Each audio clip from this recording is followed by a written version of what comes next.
Next, I'd like to welcome JD Mowery, Division President, CDMO business at Bora Pharmaceuticals. So, JD, welcome. The floor is yours. Thank you, Chris. Thanks for having me. Good to see you. Beautiful facility you get. Thank you guys for having me. I just want to share with you a little bit about Bora, what Bora brings to the table, and our investment in the Baltimore region and the things we've been doing.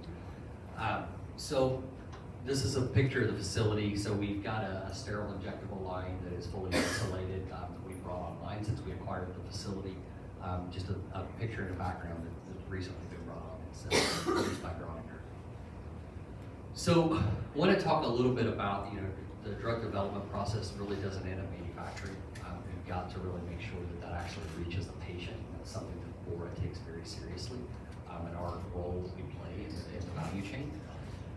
So Bora is probably a relatively new name to many of you. When I first joined the organization about a year and a half ago, I met Bobby Sheng, who's our owner, operator, founder, a little over 2 years ago now. And I was teasing Bobby that anybody that knew the name were either Taiwanese or they understood that he was out playing Monopoly, buying up a lot of facilities and organizations, and I couldn't really sell either one of those things. But the organization as a whole, publicly traded in Taiwan. Our market cap's a little over $2 billion. 2,100 employees. We export to over 100 countries. We have 9 manufacturing sites between the small molecule, large molecule, and fill finish facilities. Half of those are in Taiwan, the other 4 are in North America. 634 million USD in revenue, and a lot of that is generated outside of Taiwan.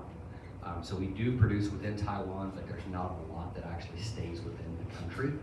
Everything else gets distributed elsewhere. We are the largest pharma company in Taiwan, so it's something that we take great pride in, and the organization is seen in very high regard in that region. So if you look at our global network, starting on the top left, Tainan is actually the original site. So Bobby bought that from Eisai back in the 2010 timeframe. So the site still runs about 95% of capacity is packaging for the Eisai organization. Taiyuan is an ophthalmic OTIC facility, does steriles in Taiwan. Song Lee was purchased from an organization known as TWI, does a lot of R&D, early stage development work, primarily in the OSD space. And then Zhubei is a biologics facility that was previously needed biologics that we had acquired from them.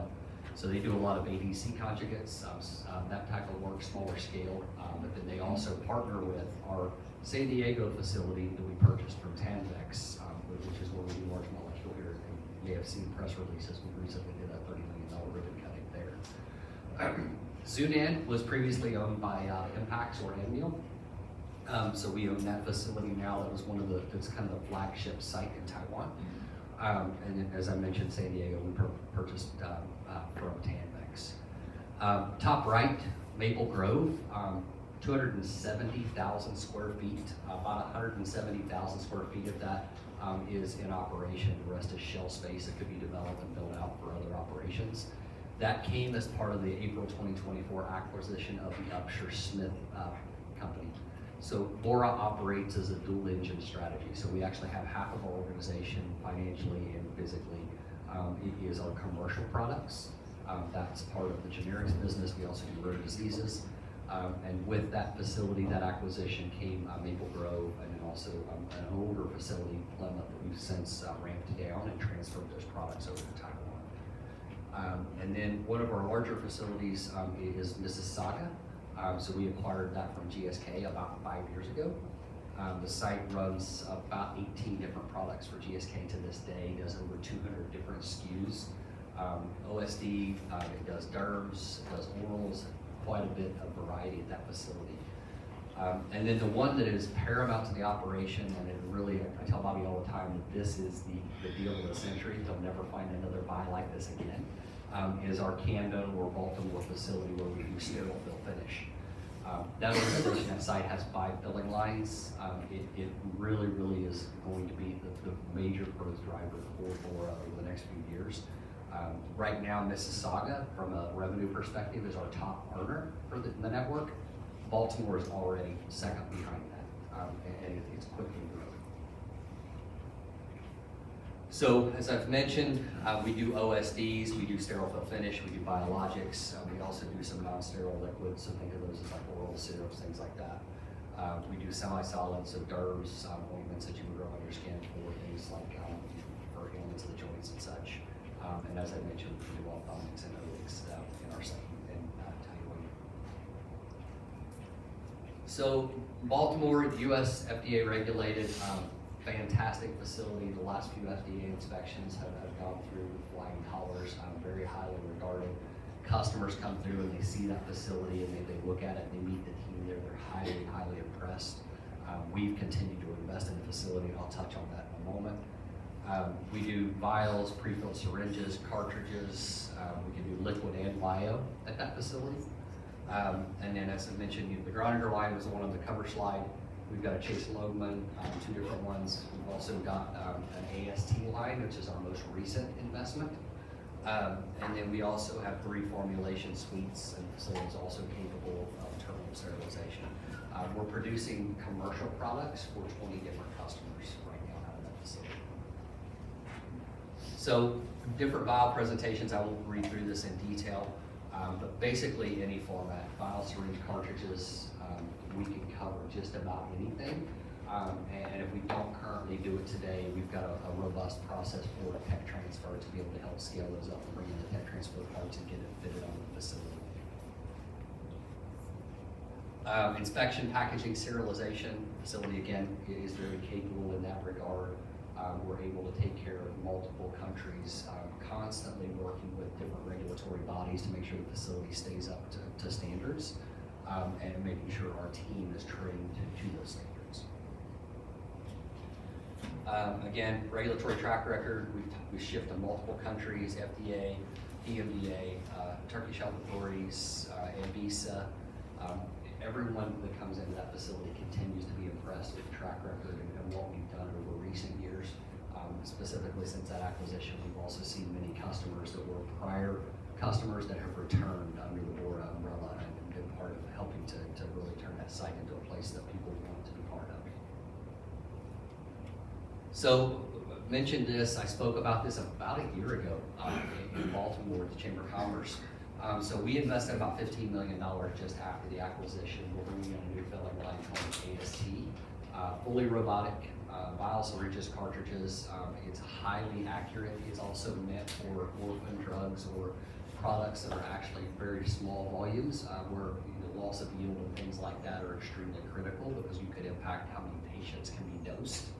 That will come online around mid-year, fully operational by the end of this year, but we're already selling capacity on that line and seeing a lot of interest from various customers. So it also allows us to take a line that can handle, especially orphan drugs and such, to move quicker from clinical to market. We have fewer vendors, fewer handoffs because it can handle so many different components. AST's also got a great reputation within the industry. Marchesetti is one of the recent acquisitions, partnerships for AST, so from a packaging perspective, it also opens up some doors there. And it's also got a great reliability. We've been some white papers with catalog and such around that equipment. So the ability to get a PAI approved at launch and can commercialize off of that piece of equipment also means a great deal for our partners. One of the things that came with this acquisition that we really, really value within the Bora organization is a commitment to quality and operational excellence. So the team at the Baltimore site, really, really cutting edge. So they do a lot around virtual reality. The OE program is fantastic. We have been able to take some of the things that site came with and used it across the network to help us teach our teams really understand what this needs to look like. And things like simulations for smoke studies and operating with any isolators and things like that have gone a long way with bringing our people up to speed. So some site takeaways, future expansion investments. So we're continuing to look at what we need to do to be able to meet the market demands. It is absolutely staffed in a manner to where we can actually handle kicking off projects within less than a week, 10 days at most from signature, which is really from a CDMO perspective, a challenge, but we're in a good place to be able to accommodate that with that team. Extensive experience in tech transfer and scale up, and that continues to get stronger. 70% of the products at the site, they're only globally produced at this site. So for customers, this is their sole source. They're relying on that site to be able to produce those products and get those distributed worldwide. Pack and label and serialization is really designed to meet some of the unique needs. Customers, really making sure we understand what they need from us. So I won't read this in quite detail. I'm watching the countdown on the clock. But the outcomes and really making sure we meet those needs. It's something that Bora as a whole, we take a lot of our historic legacy from the manufacturing excellence that comes out of the semiconductor industry. So if you think about TSMC in Taiwan, that heritage is a lot of what we've been able to bring to North America and allows us to be a very reliable